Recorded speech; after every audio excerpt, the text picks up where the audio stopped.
2025 budget speech. Let's talk about it.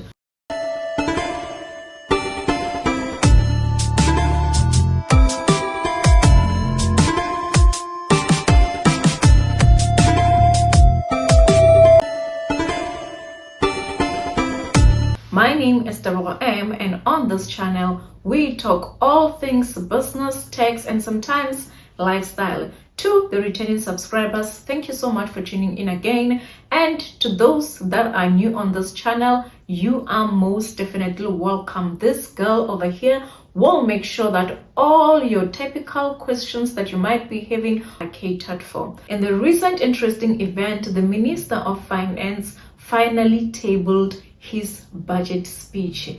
Yes, finally, after the cabinet or the GNU found it fit for them to actually postpone the budget speech.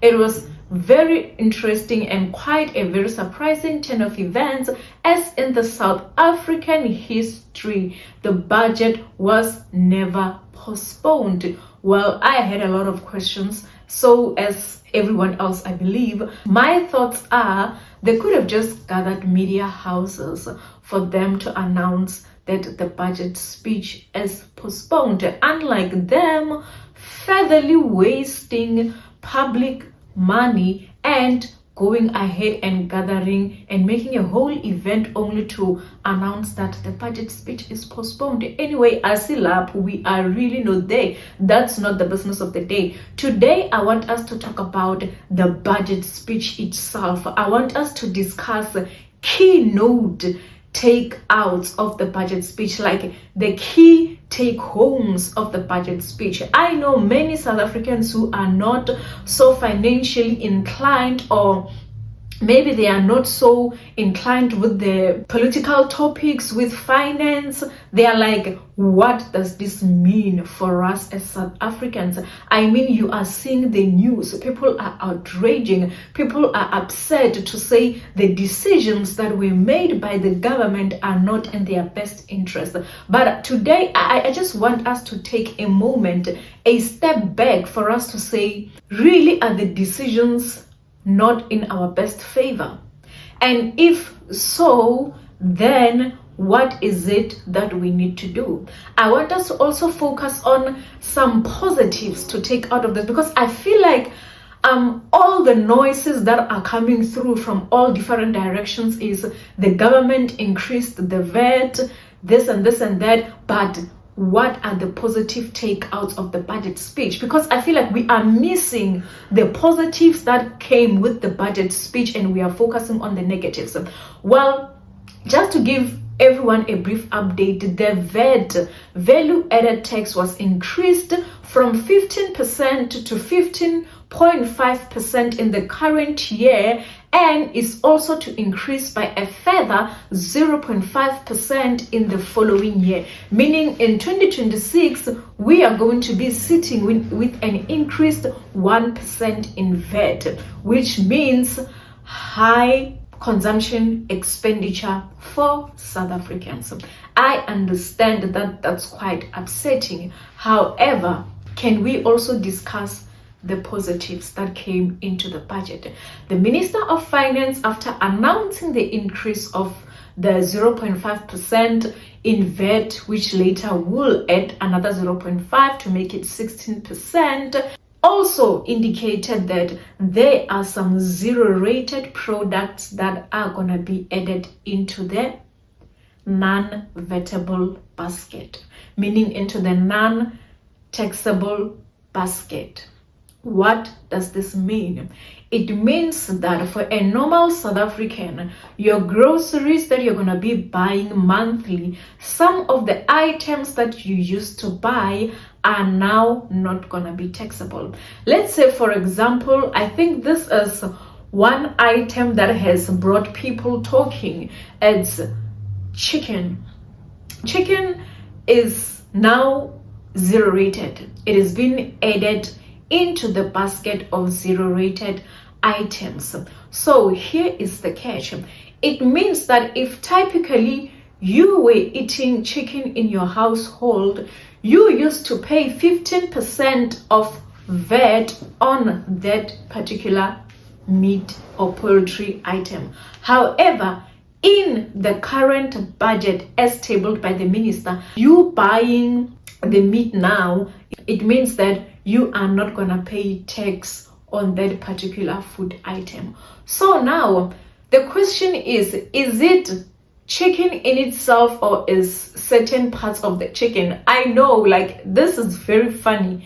It's actually very funny, but unfortunately, chicken, the whole chicken in itself is not tax exempt, but only a portion, meaning if you buy the intestines of the chicken, chicken heads, chicken feet, and all that, they are tax exempt. But the meat itself, like if you're to buy drumsticks, if you're to buy thighs, they are not tax exempted. So I just want us to get that exclusion to say it's not the whole chicken that is actually tax exempted, because remember, the minister adding some items into the zero rated basket, the aim was actually to relieve the low income earners from paying tax on certain food items, which I believe the minister, after sitting with the cabinet, they realized that, oh, the low income households, they actually consume food like chicken feet, food like chicken intestines,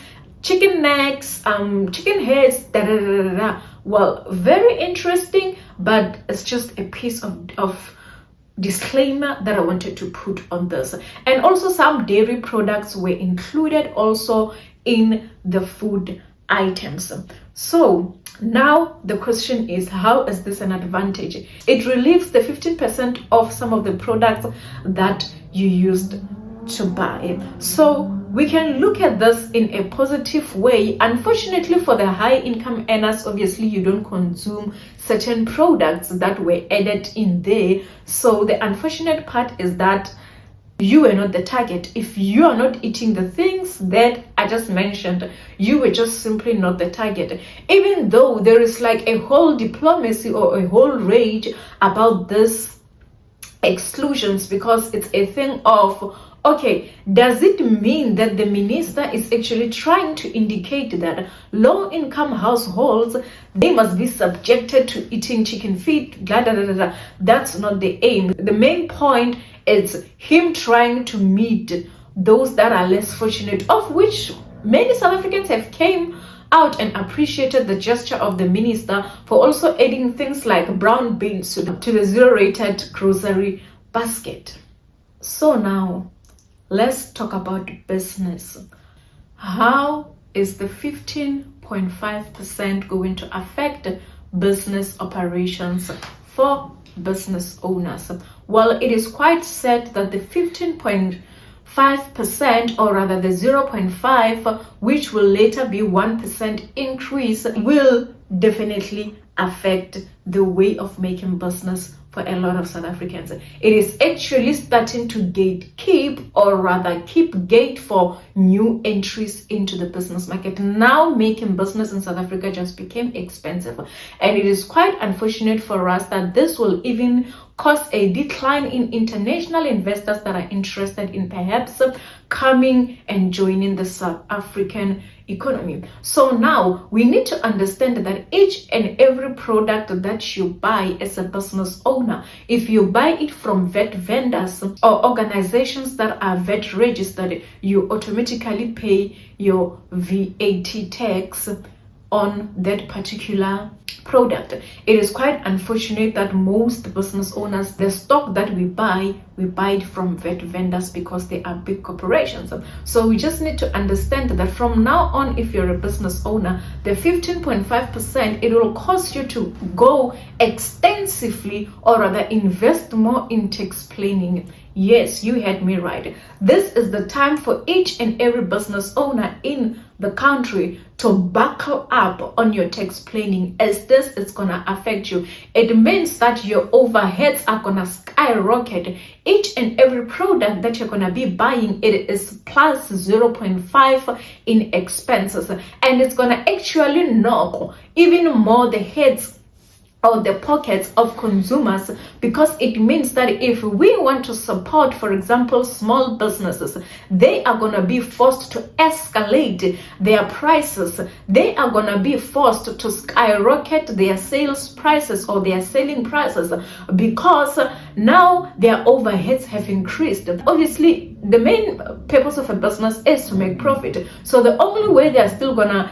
remain in the profitable side of their business is for them to come and increase the sales of their businesses, which is not so good for us as consumers, or for us as people that are actually standing up and willing to support small businesses. This is quite unfortunate news, and I feel like the cabinet or the GNU perhaps they should have made a little bit more effort to support small businesses. This is gonna hit, because when you talk of small businesses, you talk of businesses that are not that well established, hence they are regarded as small business corporations. So this is what is gonna happen. We are gonna be faced with most businesses collapsing. Businesses might end up collapsing. Businesses might end up not making their targeted profit, because consumers might start pulling back. The spending power of consumers, it's gonna reduce definitely, because now prices are gonna skyrocket. Now consumers are bracing themselves on how they are actually going to protect their pockets. That's not so good news for businesses, because businesses it's all about bringing in the money. But then how are you going to bring in the money when you have to skyrocket the prices, and then when the consumer's pocket are the ones that are going to be hit? I feel like this is the time for the government to actually invest more in supporting small businesses. This is the time for them to bring in more projects, for them to fund small businesses. And this is the time for each and every small business for them to stand and actually get to understand what is happening in their business. Invest in tax planning. You cannot in 2025 be a business and not have a proper tax planning strategy. You need to take advantage of each and every loophole in the tax system. That's it for today. I hope you found this very insightful. We are going to do a part 2 of the budget speech, because there is quite a lot of things that needs to be said. Don't forget to hit the notification bell. Comment below. You can actually ask any budget related question or anything that you wanted to ask, or something I didn't understand when the budget speech was being tabled. Share the video and also like. Until next time, bye.